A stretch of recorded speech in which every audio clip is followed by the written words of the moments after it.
Pour commencer tout de suite dans le vif du sujet, justement, les points de vue un peu modernes de la théorie des ensembles, c'est qu'on ne regarde pas seulement des objets, mais des applications.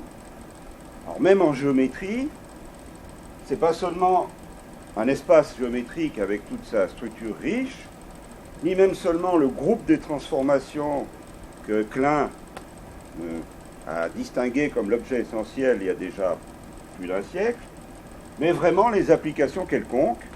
Alors je vais me placer évidemment dans un cadre suffisamment régulier. Pour faire les dessins, c'est des applications différenciables. Il y a quelques dimensions ici, quelques dimensions là, et l'application, ressemble localement à une application, une brave application linéaire, comme on les enseigne maintenant, encore assez bas. Alors en plus, on met une notion de régularité. On va regarder simplement ce cas-là. Alors la première remarque, c'est que la théorie des ensembles nous dit qu'il y a intérêt à distinguer l'image de l'application, de voir ce qu'on obtient en prenant tous les points ici, et qu'est-ce que ça donne de l'autre côté.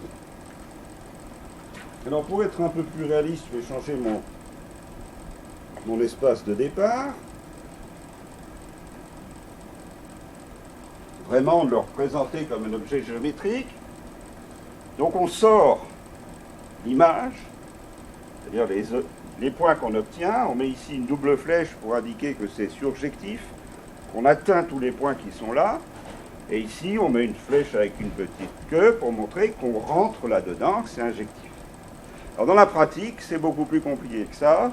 Dès qu'on fait de la géométrie, bien souvent, on va changer un peu, parce que l'objet ici n'est pas aussi régulier. Par exemple, si on prend des variétés ou des ouverts d'un espace simple, ici, l'image n'a aucune raison, même dans un cadre relativement régulier, d'être elle-même régulière. Donc, bien souvent, on remplace, même dans ce côté-là, l'objet par un autre, plus adapté à la théorie qu'on veut considérer. Mais c'est pas ça mon propos, c'est l'autre côté. L'autre côté, ça va être de considérer que cette application surjective, on la voit comme un quotient, c'est-à-dire qu'on va ici regarder tous les points qui s'envoient sur un point ici. Alors ici, mon dessin est fait pour que ça soit exactement à la verticale. Et on voit bien ici qu'à gauche, il n'y a qu'un seul point, et à droite, il y en a deux, et qu'il faut réfléchir à ce qui se passe ici. Bon, pratiquement, c'est ça la notion de fibré. C'est peut-être un peu rapide, évidemment. On va voir un petit peu plus précisément ce à quoi ça nous conduit. Alors, on prend un langage, ne serait-ce que pour impressionner les non-spécialistes. On va parler d'espace total du fibré, de la projection, de la base. Et dans ces cas-là, moi, je le mets toujours dans ce sens-là pour que la base soit en bas. Donc, fibré, fibration. Alors, fibration, on veut dire qu'on s'intéresse plus à la flèche elle-même, fibré à l'objet et à toute sa structure. Mais le principe est là. Alors ensuite, on va regarder de plus près ce qui se passe.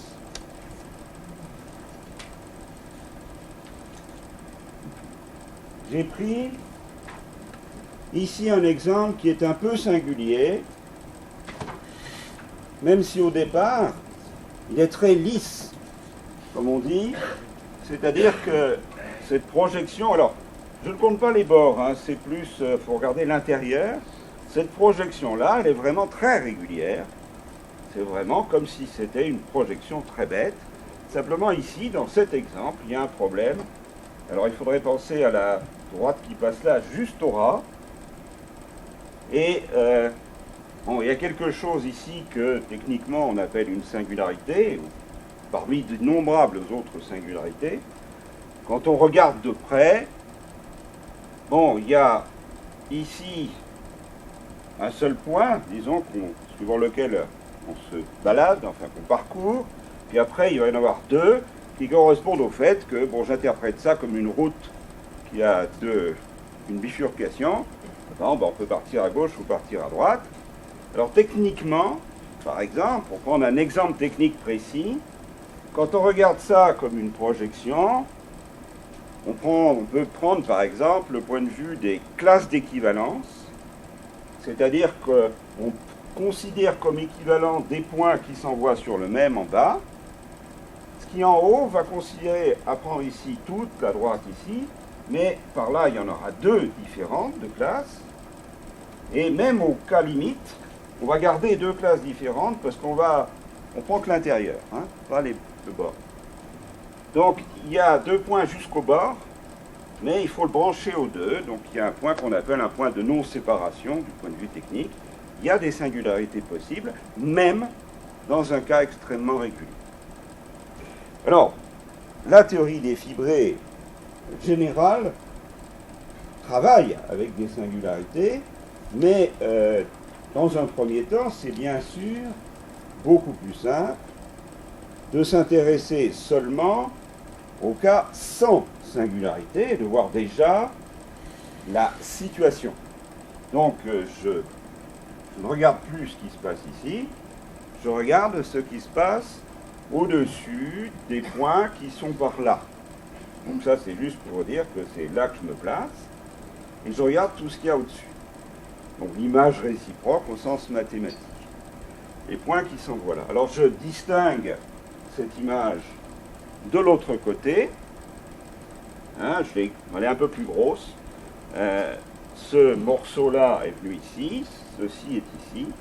Et on a une projection au sens très très banal de quelque chose ici qu'on projette suivant la dimension qui est dans ce sens-là, c'est-à-dire parallèlement à la verticale dans mon dessin. Bon, un fibré, ça va être quelque chose qui a cette propriété. Lorsqu'il y a des singularités, on parlera de fibré à singularité et on regardera ce qui se passe.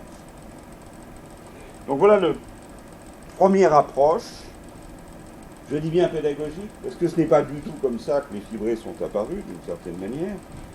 C'est en ce sens-là que je justifie mon rétro-historique. Ce n'est pas l'approche usuelle, c'est une façon de justifier pour moi qu'on aille s'intéresser à ces objets. Alors, il faut bien voir qu'en mathématiques, on utilise, enfin surtout en géométrie, on utilise toujours des modèles. Donc le modèle ici, il est très simple. Je regarde un espace numérique, c'est-à-dire un certain nombre de variables, n, on peut penser 2, ça suffit, qui est vu comme le produit des p premières variables, par exemple la première, et ensuite les autres, c'est la notion de produit, qui n'est déjà pas une notion de base de la géométrie, mais dont on a découvert l'importance assez lentement. Et pour un produit, il y a toujours une projection, donc ici sur les p premières coordonnées, en oubliant les dernières. Donc on prend ce modèle. Alors ce modèle local, dans le cas où je me suis placé, différenciable, il est automatique quand on impose une petite condition qui s'appelle rang constant, qui veut dire que la différentielle de l'application est de rang constant, technique, qui dit que au voisinage d'un point, si vous avez un point, au voisinage, si l'application est différenciable de rang constant, elle aura toujours cette nature. C'est-à-dire que quitte à changer de coordonnées, on se ramènera toujours à cette situation. Alors j'insiste sur le fait que c'est au voisinage d'un point en haut, dans l'espace total, que pour l'instant j'ai dit ça.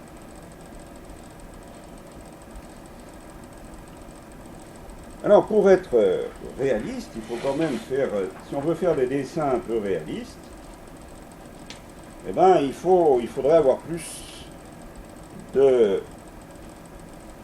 dimensions pour vraiment rentrer dans la théorie des fibrés, parce que la théorie des fibrés va être intéressante essentiellement lorsqu'il y a assez de dimensions pour qu'on ait de quoi s'amuser avec. Donc, j'ai mis une base ici, B comme base,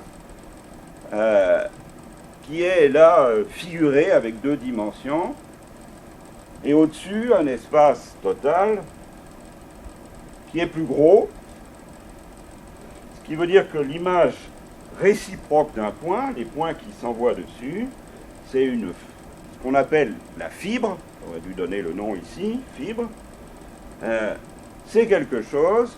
Alors, malheureusement, quand on fait un dessin, normalement, c'est 3 dimensions. Donc, si j'en ai mis 2 par là, j'en ai qu'une. Pour bien expliquer que ce qui nous intéresse, c'est des objets qui ont plus de dimensions, ben, j'épaissis un peu ma fibre en le faisant ressembler à quelque chose pour essayer de faire comprendre au moins que c'est à partir de 4 dimensions que ça commence à devenir vraiment du sérieux chez nous. Alors, j'ai éclaté le point ici. J'aurais dû le signaler ici, pour qu'on voit la fibre du point. J'ai fait un éclaté dans ce dessin.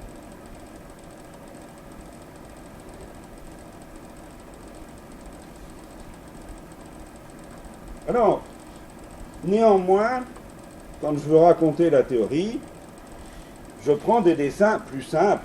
C'est-à-dire que je conserve personnellement dans la tête que cet objet-là, il a plein de dimensions, que celui-là en a moins, mais pour faire le dessin simplificateur, eh ben, je vais en mettre que 2 ici et une ici.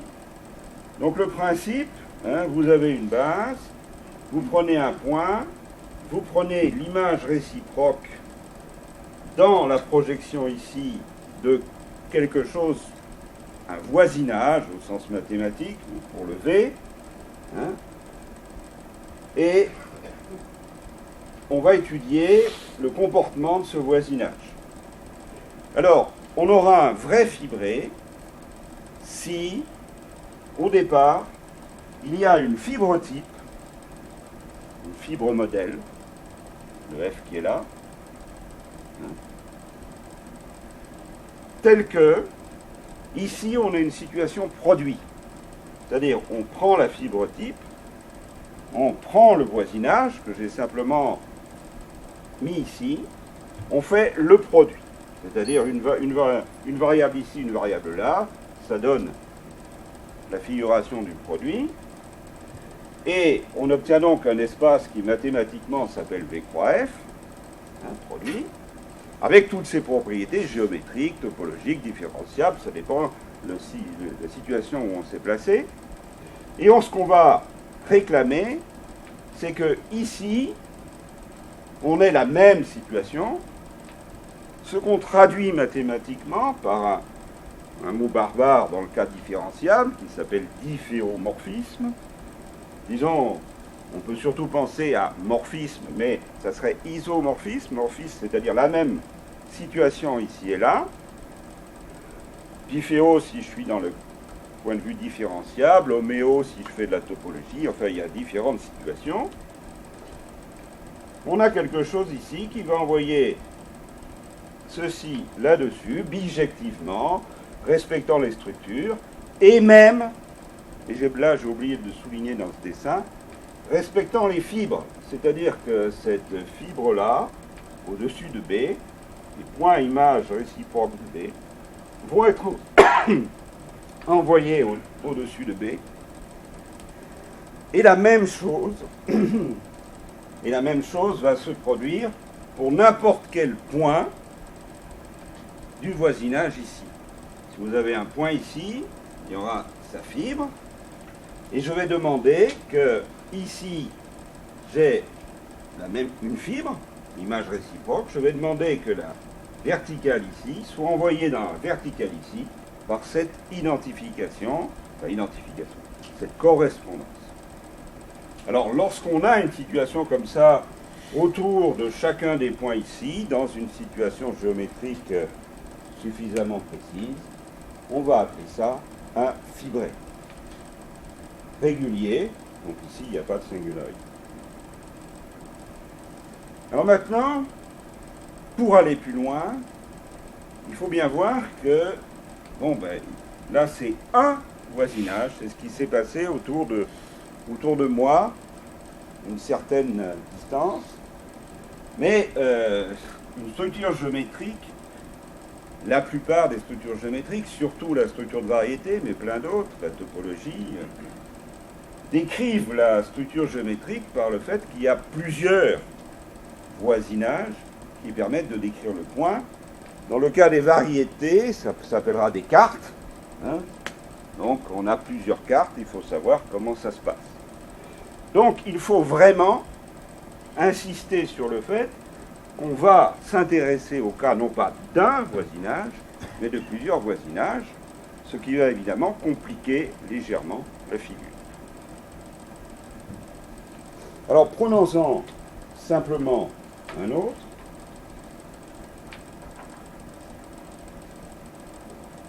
C'est peut-être un peu petit, je suis désolé d'avoir fait un peu une réduction. Alors, voyez, je prends un autre voisinage, c'est celui-là. Bon, il est un peu plus à gauche que le précédent.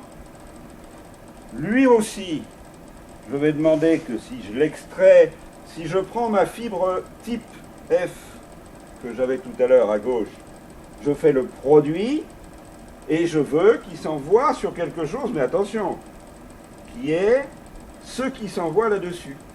Hein, c'est-à-dire la partie ici figurée en vert.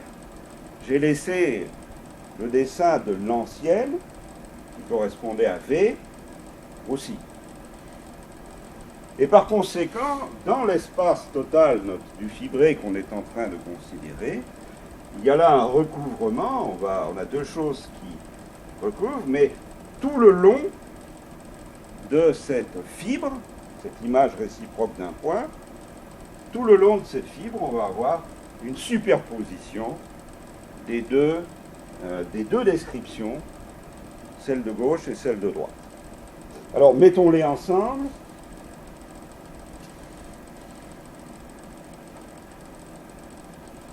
Ça va faire un dessin encore un peu plus compliqué, mais guère. Hein?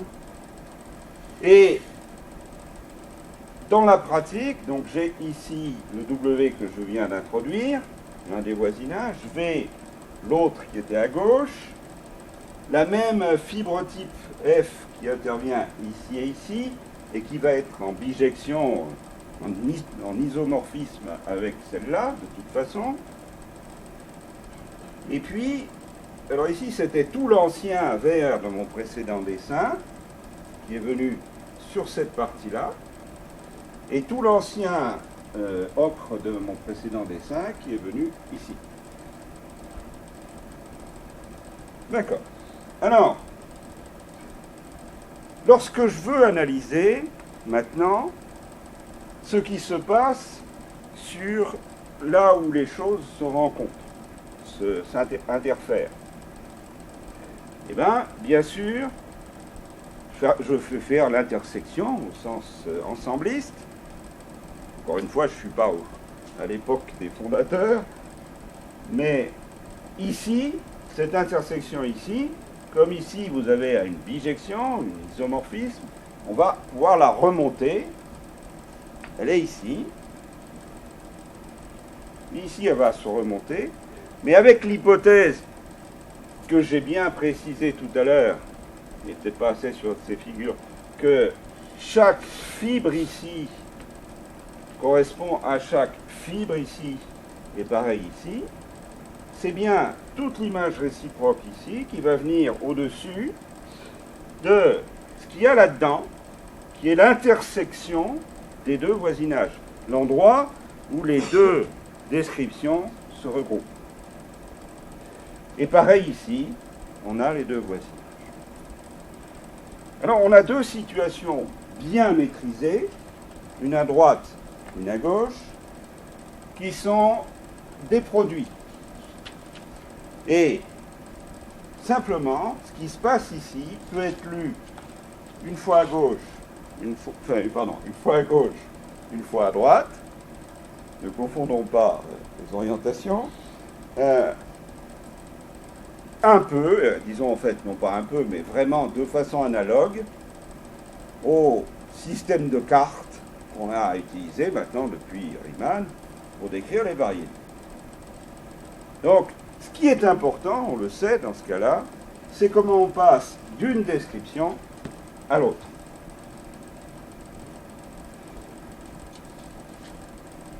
Alors, on va extraire. Simplement, on efface ce qui est en trop. On va garder que ce qui est là. On efface ce qui est en trop ici. On regarde ce que c'est ça. Et on va regarder quel est le passage de l'un à l'autre.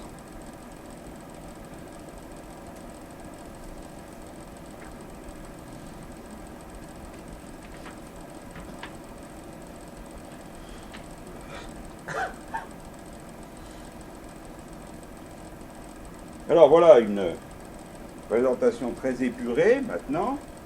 J'ai enlevé l'objet réel de notre étude, qui est l'espace total au-dessus de la base. Et même, enfin, on voit à peine la base. Et j'ai gardé ici que ce qui reste de cette déconstruction, l'intersection de nos deux voisinages, un point qui était le point qu'on utilisait, mais je prends aussi des points voisins, hein, les points X, deux produits, mais le même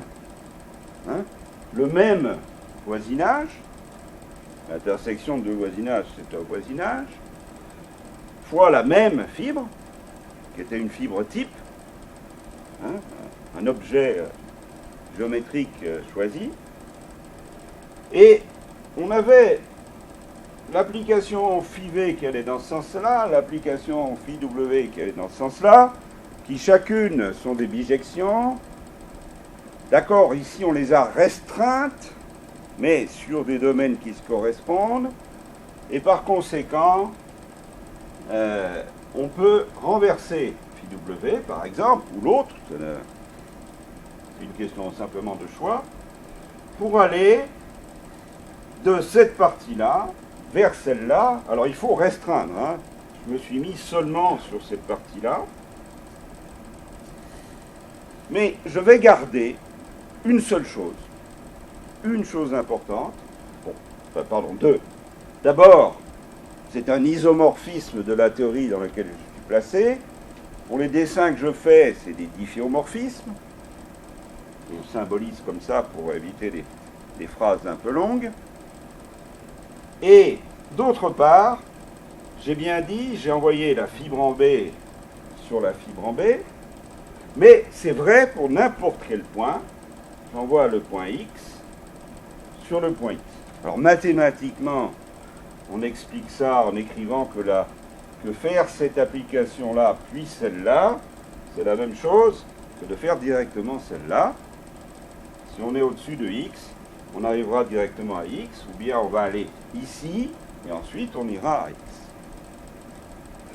Alors, la formule qu'on dégage à ce moment-là, et celle qui est au-dessus, c'est que l'application qui est ici va s'écrire suivant les deux coordonnées, l'une parcourant V inter W, le X, et l'autre psi parcourant la fibre type F, va se décrire comme ça, c'est que sur X, il ne se passe rien, on envoie X en X. Par contre, ce qui se passe pour un point X psi qui serait par là, c'est que bien entendu, ça sera quelque part, mais pas forcément à la même hauteur, c'est-à-dire qu'on ne va pas retrouver psi, il y aura pu avoir un glissement sur cette fibre d'une façon ou d'une autre. Alors ce glissement, on va le regarder comme une application qui dépend à la fois du xi, mais aussi du x. Il n'y a aucune raison que l'application restreinte ici à cette fibre en noir, sur celle-là, soit la même pour tous les points du voisinage. Elle va dépendre, en quelque sorte, on peut considérer ça aussi, comme une application de cette fibre dans la fibre, dépendant du choix du point sur le voisinage ici. Donc ça, c'est peut-être, disons, dans un premier temps, la vraie structure extraite qui va vraiment être la notion de fibré. Hein? C'est-à-dire que c'est comme, disons, pour une variété, ben, c'est le passage d'une carte à une autre qui décrit vraiment la structure plus que la variété elle-même. Bon, c'est la difficulté technique de ce genre de choses. Alors, quand on fait des calculs, ben, ça oblige à manipuler des formules. Alors, je ne vais surtout pas les faire. Je ne veux surtout pas les faire. Par contre, je vais tout de suite introduire un mot nouveau, le mot de groupe structural, qui sera d'ailleurs, je crois, la première conférence qui suivra. On reviendra probablement là-dessus. C'est-à-dire que si je regarde l'application, donc, qui pour un X donné de U inter V, pardon, de W inter V, envoie un élément xi de la fibre de F, s'il est là, dans celui-là, donc cette application-là, c'est un isomorphisme de F. Alors dans mon cas, c'était les difféomorphismes. Dans d'autres cas, on peut prendre les homéomorphismes ou n'importe quelle autre structure, s'il y en a une, géométrique.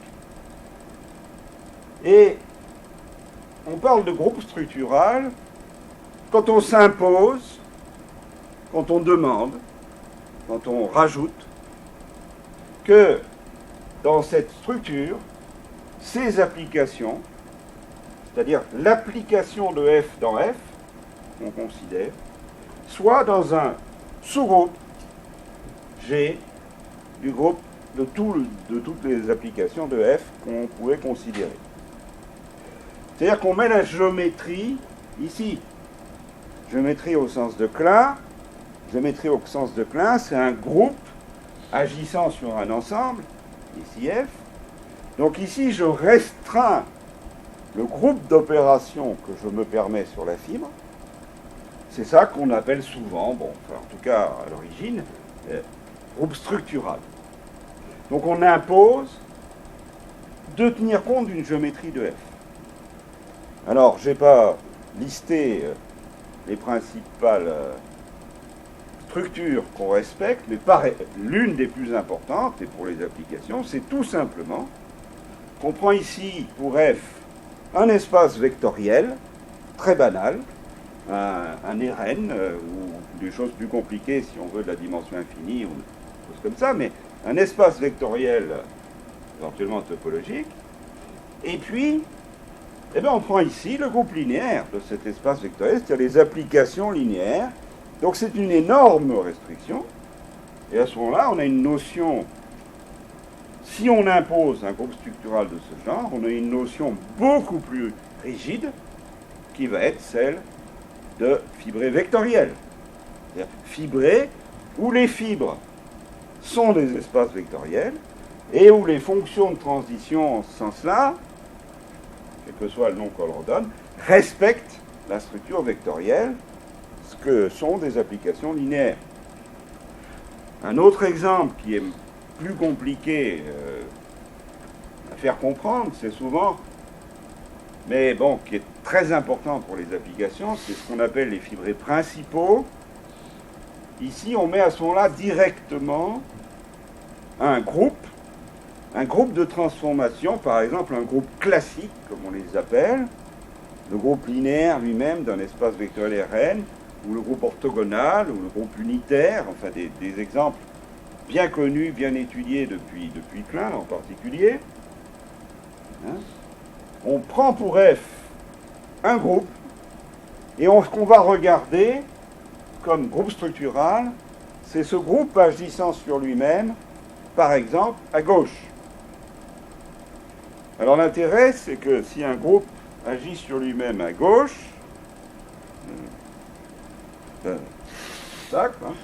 il respecte, il commute avec l'action à droite.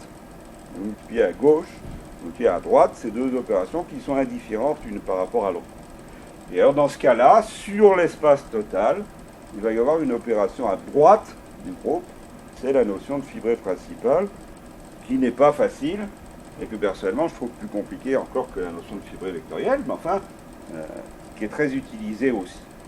Et il y a plein d'autres exemples où on va prendre un groupe agissant sur un ensemble, par exemple un espace homogène, c'est-à-dire on prend quelque chose où G agit transitivement, comme on dit, on voit, il change les points, et on peut fabriquer comme ça des quantités de fibres.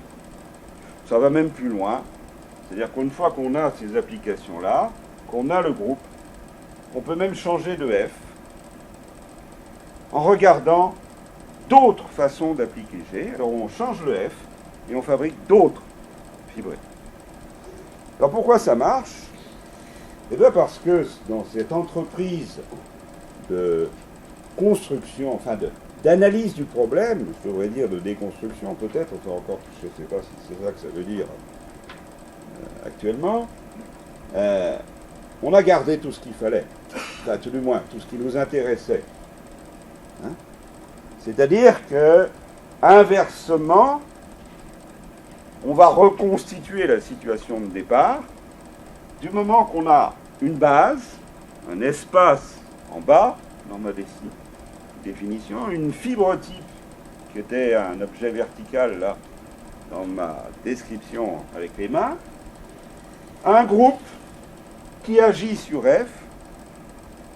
Là, je l'ai pris différenciable pour le cas des variétés. Alors, un recouvrement, j'aurais dû préciser, de la base, hein, 2B, par des ouverts, bon, enfin des choses compatibles avec la théorie qu'on est en train de faire. Recouvrement, c'est-à-dire qu'on en veut qu'il y en ait partout, mais il y en a des tas.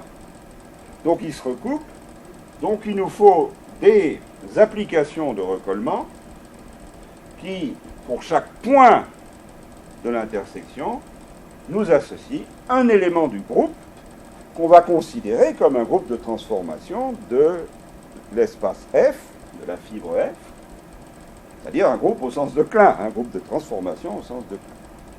D'ailleurs, au passage, il y aura une énorme différence d'un point de vue géométrique entre le cas où on aura un petit groupe ici, c'est-à-dire un groupe de dimension finie lui-même, un groupe classique, un groupe de Lie, si on veut employer le langage technique, ou un groupe énorme, comme était ce machin-là, qui est de dimension infinie, beaucoup trop gros pour la plupart des applications.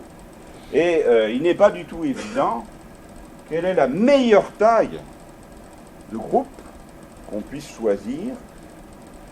Alors ça, c'est tout un problème de choix de groupes structuraux, extension, réduction de groupes structuraux. On va justement y revenir assez vite. Alors évidemment, dans mon analyse, là, je vais certainement voir les spécialistes froncer le sourcil. Les intersections de 2 par 2, c'est bien joli, mais ça ne suffit pas. Hein? Mon dessin, évidemment, étant en dimension 1, c'est facile de voir des intersections 2 par 2 comme ça. Mais plus souvent, c'est 3 par 3, 4 par 4, ou même une infinité. Donc il y a une compatibilité. Elle est à peu près évidente, en fait. Hein, mais je ne vais pas l'écrire, je ne vais pas faire la technique ici. On aura l'occasion probablement d'y revenir sur des exemples. Hein. Il y a une condition de compatibilité entre ces applications-là. Lorsqu'on est dans un point, il suffit en fait de l'écrire pour 3. Pour 3 sous-espaces, ben, ça se combine. C'est une relation de Schall, tout bêtement, banale, qui va... bon, alors techniquement, il faut l'écrire. L'important, c'est qu'on n'a rien perdu. On n'a rien perdu, en ce sens que il n'y a aucun problème pour à ce moment-là reconstituer un espace total dans lequel l'analyse de la situation précédente va se dérouler jusqu'à redonner ça. Donc on a ici capturé toute la structure, au moins pour les braves fibrés, réguliers, sans singularité. Si on veut des singularités, il faut rajouter quelques petits problèmes. Alors je pense qu'il est temps, je vais me en retard, de donner quelques exemples.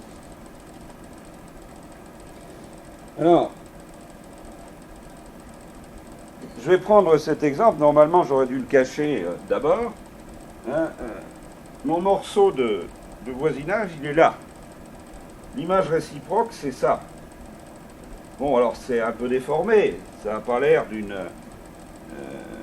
bien régulier comme je l'avais, mais bon, c'est différenciable, donc ça peut être déformé.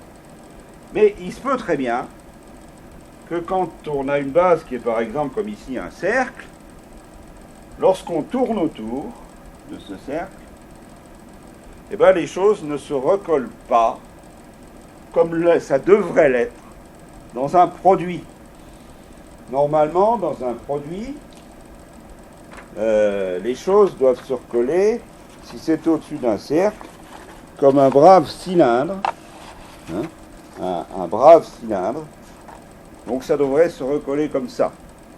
Alors le premier exemple qui vient à l'esprit, si on veut montrer que les choses ne sont pas si simples, même avec cette hypothèse de très grande simplicité locale, en bas, c'est que, eh ben, il y a l'exemple de la bien connue de la bande de Mobius qui consiste, avant de refermer, à faire un demi-tour à l'un des côtés et à tourner, donc, ici.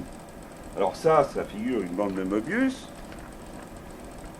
Et à ce moment-là, bon, on sait, sur la bande de Mobius, qu'elle ne risque pas d'être comme un produit, parce que le produit, en particulier le cylindre, on sait bien qu'il y a deux faces, une face de ce côté-là et la face qui est ici, alors que tout le monde sait que sur la bande de Mobius, il n'y a qu'une face, c'est-à-dire on passe continuellement d'un côté à l'autre sans franchir le bord.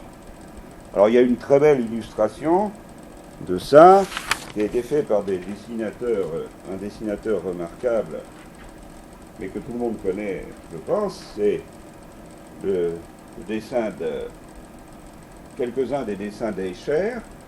Donc la bande de Mobius, c'est ce qui est figuré par cette espèce d'échelle repliée, là. Et pour bien indiquer qu'il n'y a qu'une face, Escher imaginait des fourmis donc, qui se suivent en procession. Alors celle-ci suit celle qui est là, hein, parce que ça passe dessous, qui suit celle-là, qui suit celle-là, alors qui suit celle-là, qui suit celle-là, qui suit celle qui est derrière ici et qui vient reprendre ici. Il n'y a qu'une face quand on suit par ce bout. Alors ce dessin montre, et je pense qu'il est quand même suffisamment répandu, même dans le grand public, pour qu'on peut montrer que sur quelque chose qui est très naturellement infibré, l'espace total, lui, n'est pas forcément un produit. Il n'y a pas toujours possible, même si localement, ici, c'est bien un produit. Hein, c'est vraiment le barreau ici par la transversale ici. C'est même bien figuré, particulièrement sur ce dessin d'Escher.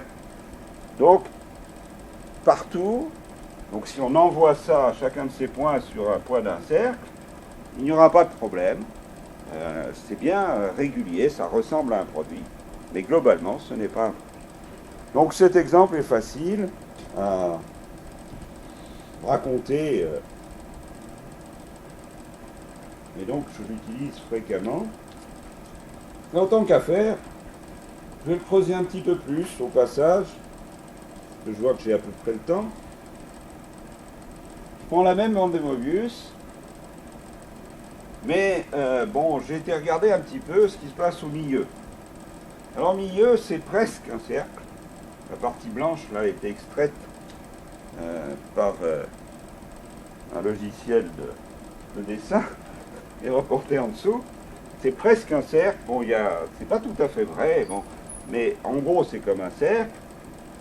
Et on pourrait se dire, non, un produit, ça se projette dans un sens, mais ça se projette aussi dans l'autre sens. Hein, mon rectangle V croix F, j'aurais pu le projeter sur F. Donc je pourrais voir, est-ce que je peux projeter dans ce sens-là? C'est-à-dire, au contraire, prendre ici tous les points qui devraient donner les transverses que je vous ai décrites il y a une seconde sur le dessin d'Escher, je voudrais les associer à un point précis du cercle. Bon, est-ce que ça, je pourrais le projeter par là? Au contraire. Et la réponse, ben non, justement. Parce que si on fixe par exemple ça et qu'on fait tourner ça le long du machin, eh ben, ça va revenir sur celui-là. C'est ça que veut dire le fait que quand on change quand on tourne, quand on va arriver par l'autre face, eh ben celui-là va arriver ici. Donc les deux vont se confondre. Donc ce n'est plus dans ce sens-là, autour de ce point-là, un vrai fibré. Enfin plutôt il faudrait prendre l'image ici. Mais on peut encore l'analyser comme un fibré à singularité.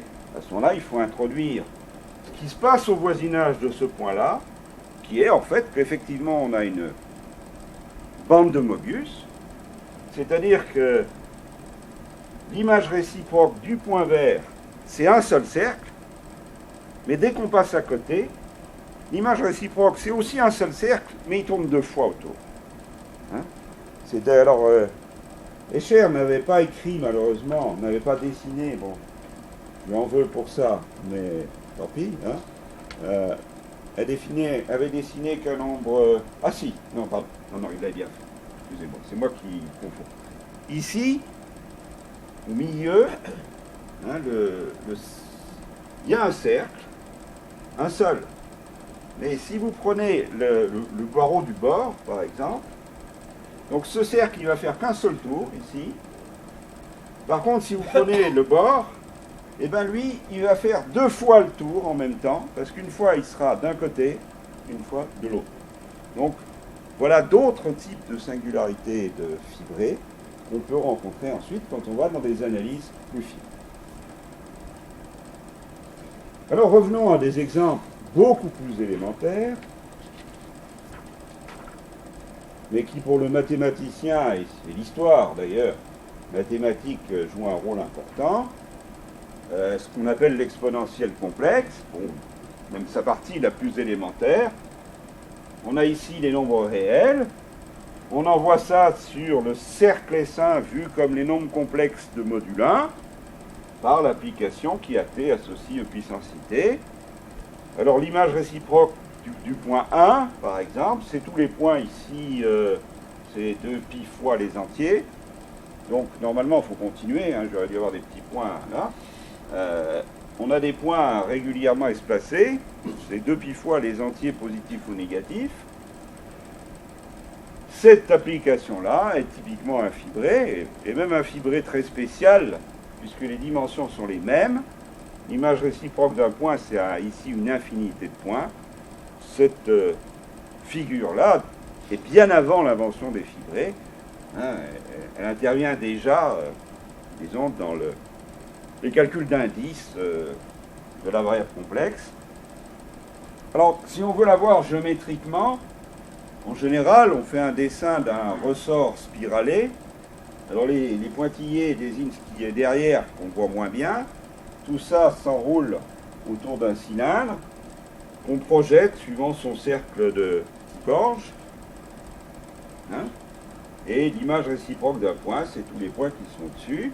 Alors évidemment, là, il est particulièrement clair aussi sur cet exemple que ce n'est pas un produit, ce n'est pas des cercles empilés les uns sur les autres, c'est une droite qui s'envoie sur le cercle.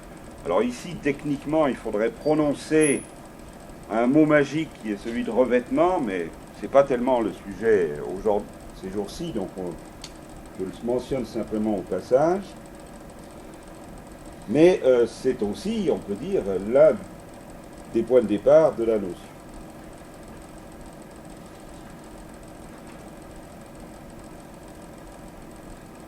Alors un autre exemple que j'aime bien citer, enfin, décrire avec les mains, c'est le cas de l'espace tangent d'une variété.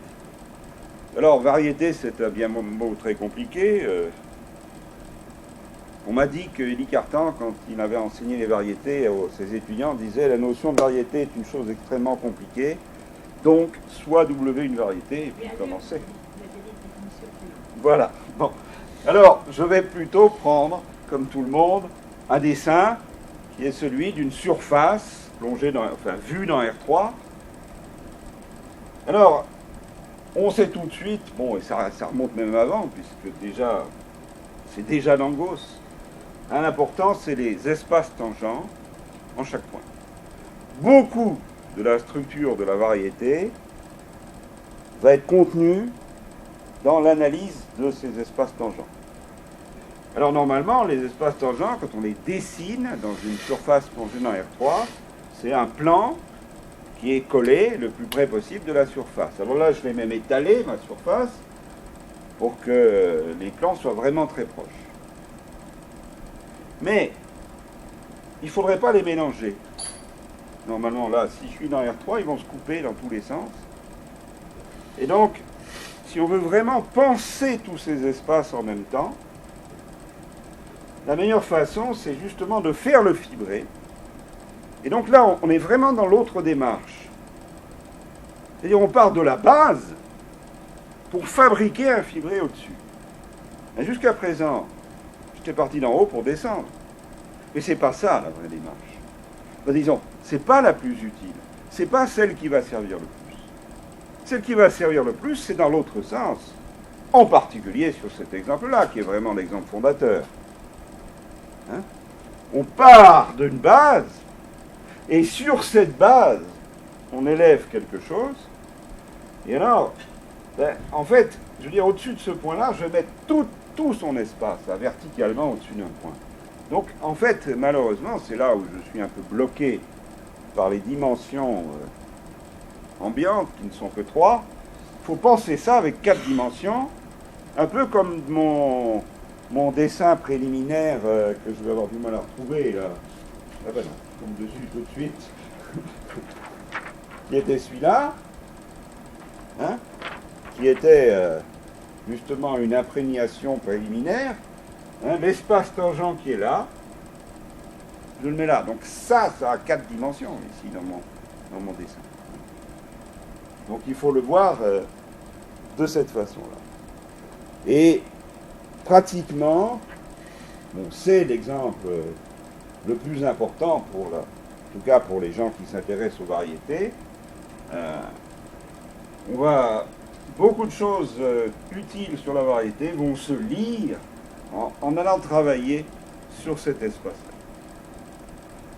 Et alors ici, on a réellement que chaque fibre est un espace vectoriel, que dans le groupe structural, ça va être le groupe linéaire de l'espace de dimension 2 dans le cadre de la dimension 2, ou de l'espace de dimension n dans le cadre de la dimension n. On est vraiment dans cette situation favorable.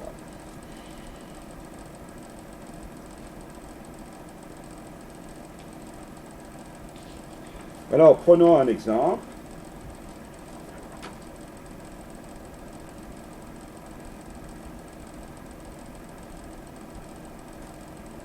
Un peu plus précis. Par exemple, on va constater que si on prend la sphère usuelle, la sphère de dimension 2, on fabrique son fibré tangent. Donc, je n'ai pas mis tout, hein, au-dessus de 4 points, enfin de 4, puis il y en a 2 derrière, là. Mettons 6 points. Hein.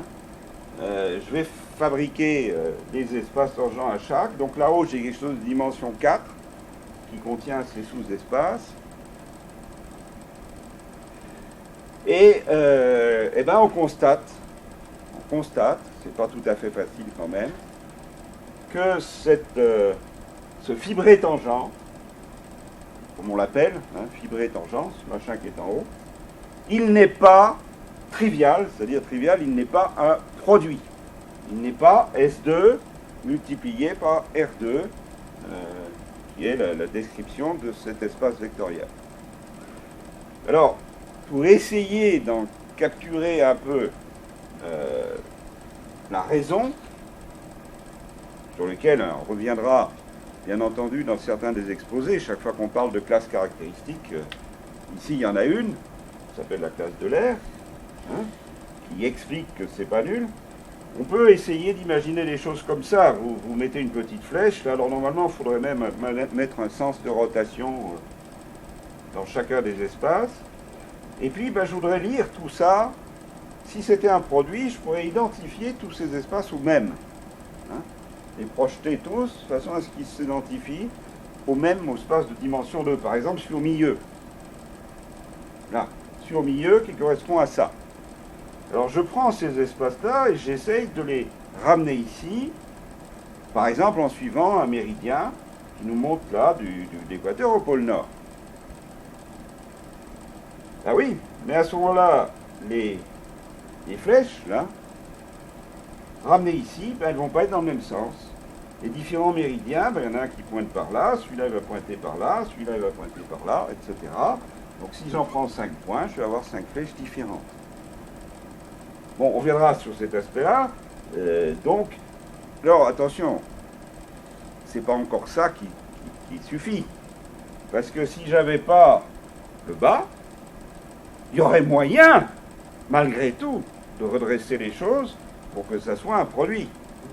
Donc, si on veut vraiment réaliser que cet objet n'est pas trivial, il faut analyser ce qui se passe en haut et ce qui se passe en bas, et de voir que si on essaye de rectifier l'un, on ne peut pas le faire pour l'autre en même temps.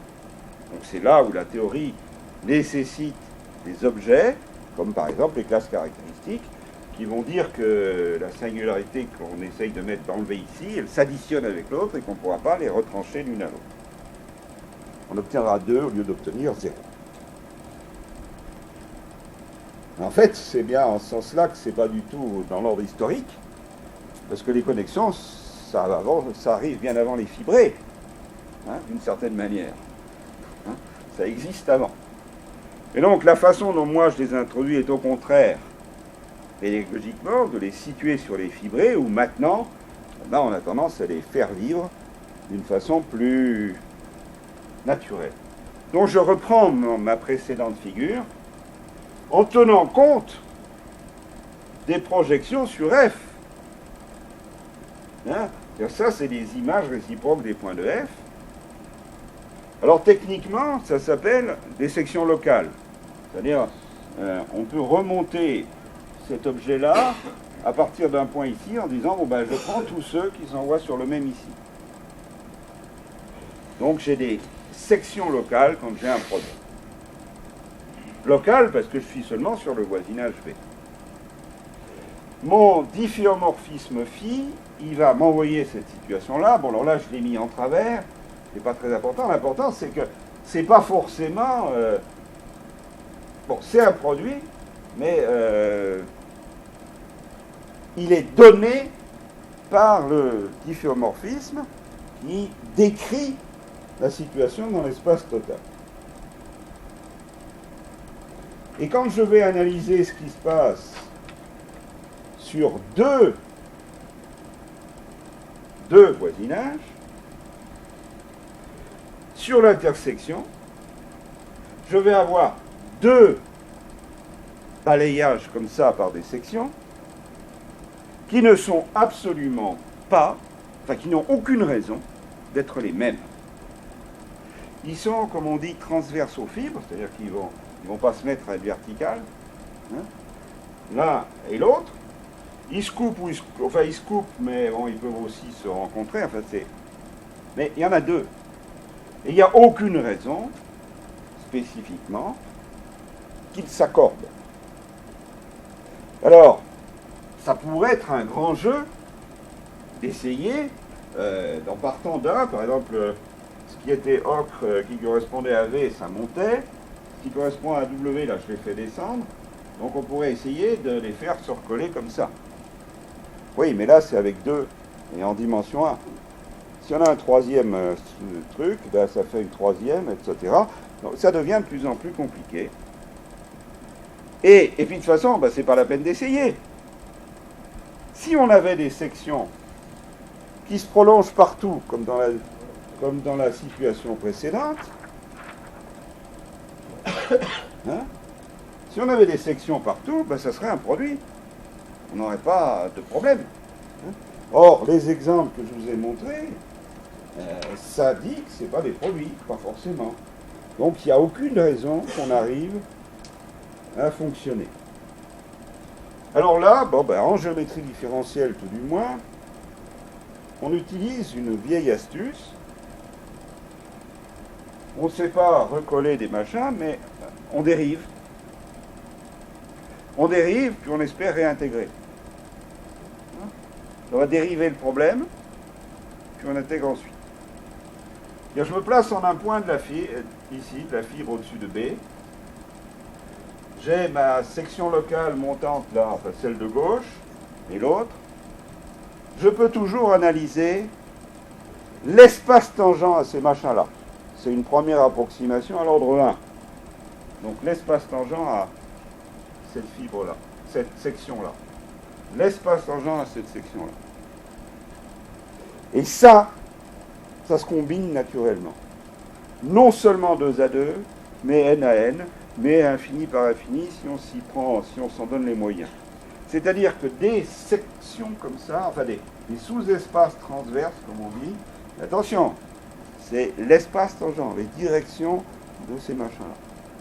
Ça se combine algébriquement, bon, enfin, techniquement.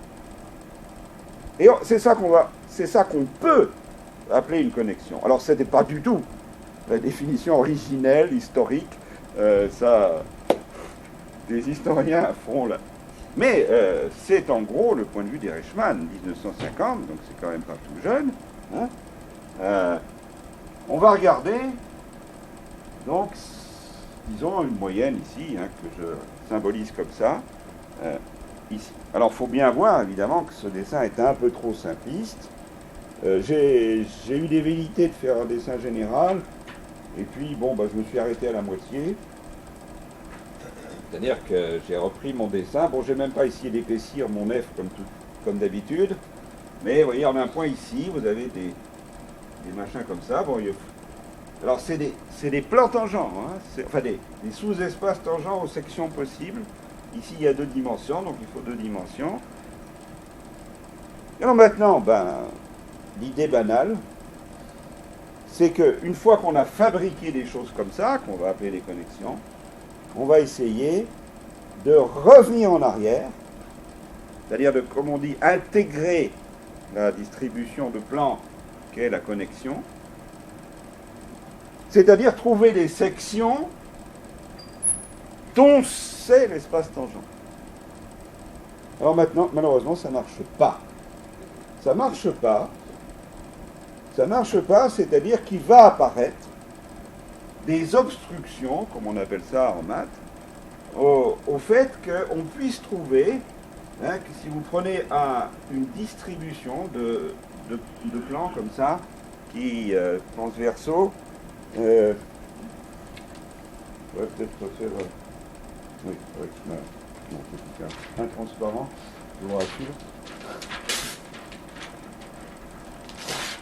Je vais faire un petit dessin quand même, parce que celui-là, je n'ai pas osé le faire, mais je vais oser au tableau.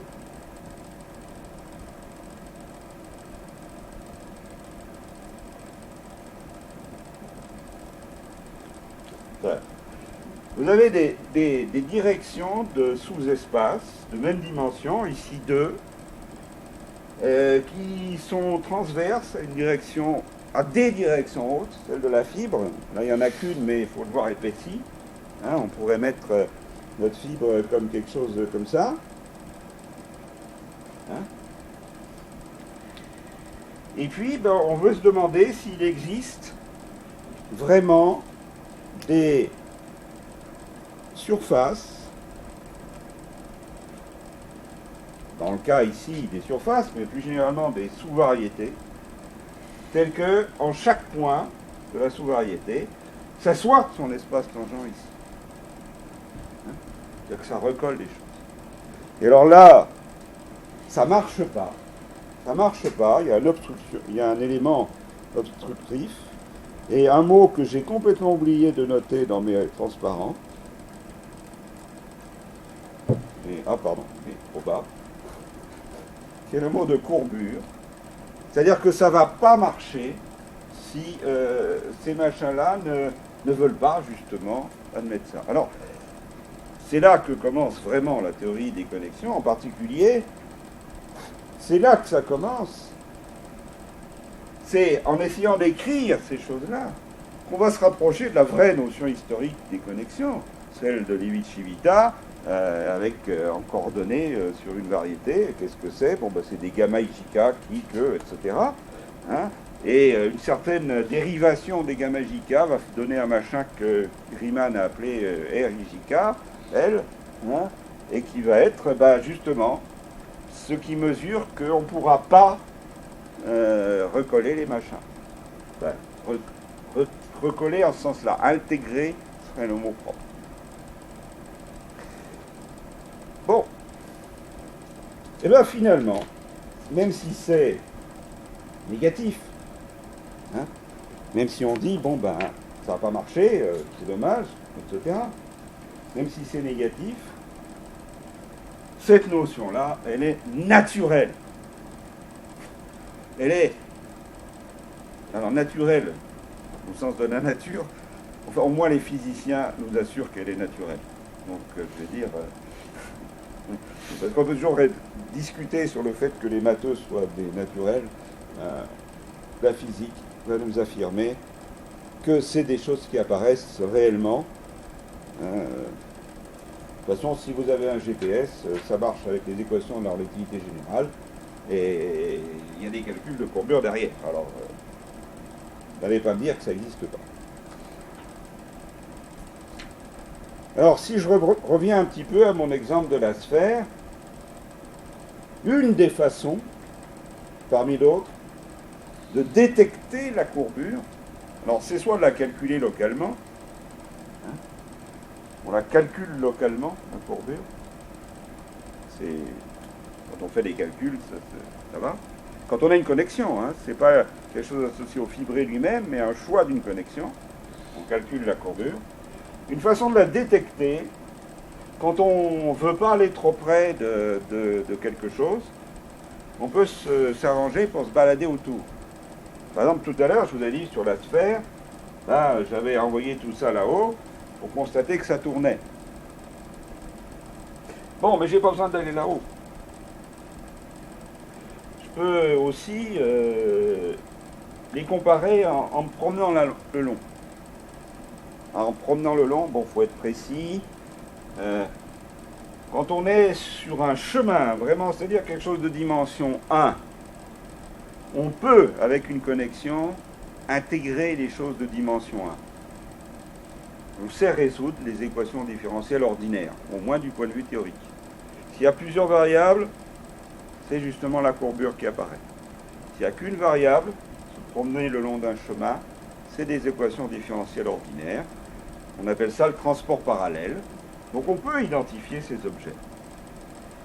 Au moins grâce à la connexion, si on en a choisi. Alors quand on tourne autour, ben, la flèche va tourner. La flèche va tourner, naturellement. Alors normalement pas sur l'équateur, justement. Il faudrait que ça soit plus courbé que dans le cas de la sphère ici. C'est pour ça que j'ai mis un petit dessin de trou noir. Hein. Si c'est plus courbé que sur la sphère, ben, ça va vraiment tourner. C'est-à-dire qu'on va détecter indirectement qu'il y a de la courbure par là, en tournant par là. Bon, c'est une description encore très loin de la réalité. Techniquement, on appelle ça l'holonomie. Alors j'en parle parce que c'est l'un de mes sujets d'études favoris à l'heure actuelle, donc je fais de la publicité pour, mais c'est vraiment le point de départ des travaux de Cartan, hein, certainement. J'ai dit Cartan. Alors, les physiciens s'en sont emparés de cette idée d'aller chercher ce qui se passe en faisant le tour, ils ont formalisé ça. Bon, quelques personnes nous expliqueront ça, j'espère, de façon plus précise là que je ne fais que l'esquisser. En particulier, quelqu'un m'avait expliqué un jour, bon, vous avez un courant électrique dans un fil, ben, vous faites le tour, ben, vous pouvez mesurer quel est le courant qui passe. Hein. Il suffit d'avoir le pareil adéquat parce qu'il y a un champ. Il y a un champ autour, champ électromagnétique. Hein. Donc, on va rejoindre ici la physique, et jusqu'à la physique la plus actuelle. Hein. C'est-à-dire que la technique mathématique ici, pour laquelle j'ai fait des dessins élémentaires, elle s'applique dans une variété de situations suffisantes pour qu'on puisse envisager n'importe quelle théorie ou presque, qui, disons, a besoin de ce genre de présentation, elle pourra s'appliquer plus ou moins facilement, je reconnais, mais on peut espérer qu'elle pourra s'appliquer.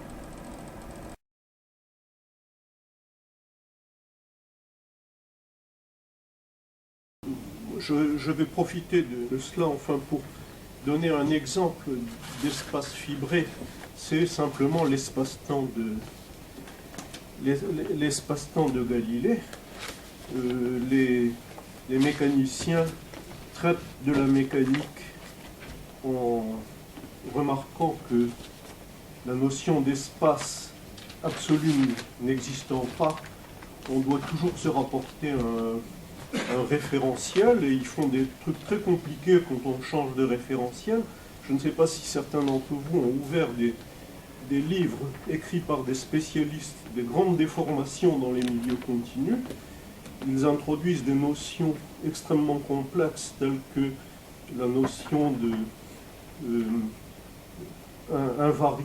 principe d'objectivité, d'invariance, et tout cela parce qu'ils ne veulent pas raisonner dans l'espace-temps et dire que l'espace-temps c'est un espace qui est fibré, donc à Galilée, un espace qui est fibré sur le temps et dont les fibres sont des espaces euclidiens de dimension 3. Et cette chose-là, je crois que ça devrait quand même passer un peu plus dans l'usage de tous les jours. J'irais vraiment dans ton sens, et c'est en ce sens que je plaide un peu pour cet aspect que j'ai appelé rétrohistorique, qui est d'amener même les spécialistes à reconsidérer un certain nombre de présentations à l'aide de ces outils qui, malgré leur complexité, peuvent être présentés de façon élémentaire et qui permet souvent de bien mieux dégager les notions. Je sais qu'il y a une... Par exemple, dans l'enseignement secondaire récent, je m'occupe souvent de préparation des concours internes, donc je connais ça. On nous dit, n'hésitez pas à citer que le théorème d'Al-Kashi a été fait par Al-Kashi, etc. Moi, je ne suis absolument pas d'accord avec cette approche. Parce que de toute façon, on va reconstituer.